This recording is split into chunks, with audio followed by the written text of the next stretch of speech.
بسم اللہ الرحمن الرحیم۔ السلام علیکم۔ یہ کاشان بصیرت کا چینل ہے اور آپ جو کتاب سماعت فرما رہے ہیں اس کا نام ہے تاریخ عاشورہ، تحریک کربلا کے پس و منظر اور پیش و منظر کا محققانہ جائزہ۔ کتاب ہے ابراہیم آیتی کی اور اس کا ترجمہ کیا ہے ایم انصاری نے۔ آئیے سنتے ہیں اس کا پارٹ نمبر 6، صفحہ نمبر 80۔ ابن طاؤس نے لہوف میں لکھا ہے کہ روز عاشورہ جب تک یہ زخموں سے چور ہو کر زمین پر نہیں گر گئے، امام پر آنچ نہیں آنے دی، تیروں کو اپنے ہاتھوں پر لیتے رہے اور تلواروں کے وار اپنے جسم پر سہتے رہے۔ جب خاک پر گر کر تڑپنے لگے تو یک بار امام کی طرف دیکھ کر کہا، فرزند رسول، کیا میں نے اپنا وعدہ پورا کر دیا؟ ناظم از زندگی خواہشے کے کارۂ کردم، نکل جائے تیرے دم قدموں کے نیچے، یہی دل کی حسرت، یہی آرزو ہے۔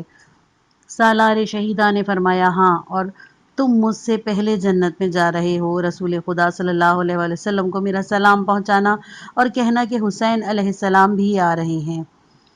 ان جیالوں کی ثابت قدمی اور بلند حوصلگی کا کیا کہنا، واقعی حیرت ہوتی ہے۔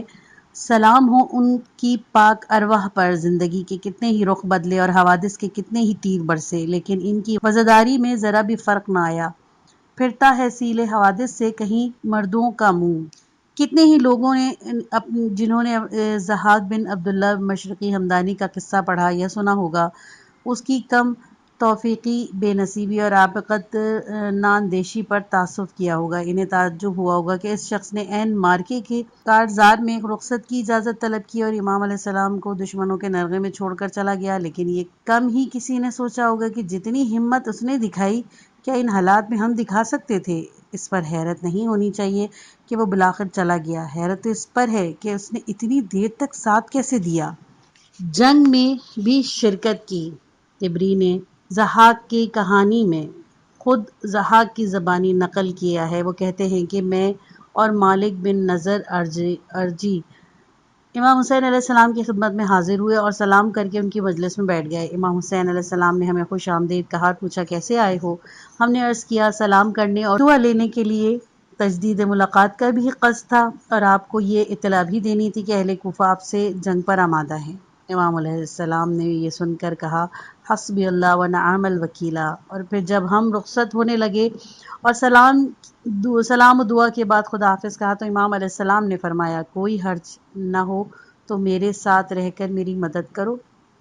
مالک بن نضر نے کہا کہ میں مقروض ہوں اور میرے ساتھ بیوی بچے بھی لگے ہوئے ہیں، اسی لیے مجبوری ہے۔ میں نے کہا، میری بھی یہی مجبوریاں ہیں، مگر بہرحال میں جان نثاری پر آمادہ ہوں، بشرطیہ کہ آپ اجازت دیں کہ جب اکیلے رہ جائیں اور میری مدد بیکار ہو جائے تو میں اپنا راستہ لوں۔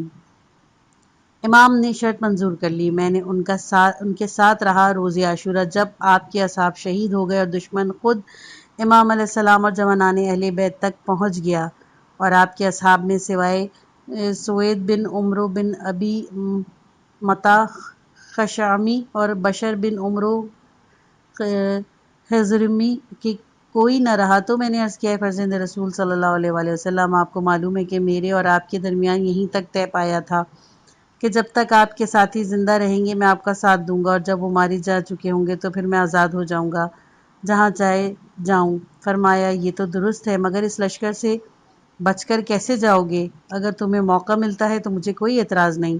ضحاک کہتا ہے کہ اس وقت عمر بن سعد کے سوار ہمارا پیچھا کر رہے تھے، میں نے اپنے گھوڑے کو ایک خیمے میں باندھ دیا اور پیدل جنگ کر رہا تھا۔ میں نے اس روز امام علیہ السلام کے دشمنوں میں سے 2 کو قتل کیا اور ایک کا ہاتھ کاٹ دیا۔ اس روز امام علیہ السلام نے کئی بار مجھے شاباش دی اور کہا، جزاک اللہ، دست و بازو سلامت۔ جب انہوں نے مجھے چلے جانے کی اجازت دے دی تو میں نے اپنا گھوڑا باہر نکالا اور اس کی پشت پر سوار ہو گیا۔ میں نے گھوڑے کو اتنے چابک لگائے اور کہ گھوڑا الف ہو گیا، پھر میں نے ایک دم اس کی باگ ڈھیلی چھوڑ دی اور دشمن کے سپاہیوں نے مجبوراً راستہ دے دیا اور میں ان کی صفوں کے بیچ سے نکل گیا۔ 11 آدمیوں نے میرا تعاقب کیا اور قریب تھا کہ میرے نزدیک پہنچ کر وہ مجھے گرفتار کر لیتے، مگر کثیر بن عبداللہ شیبی اور ایوب بن مسرہ خیوانی اور قیس بن عبداللہ عدی نے مجھے پہچان لیا اور ان کی سفارش سے میری جان بچ گئی۔ تہی داستان قسمت راچائے سوز از رہبر کامل کہ خضر از آب حیواں تشنمی آرد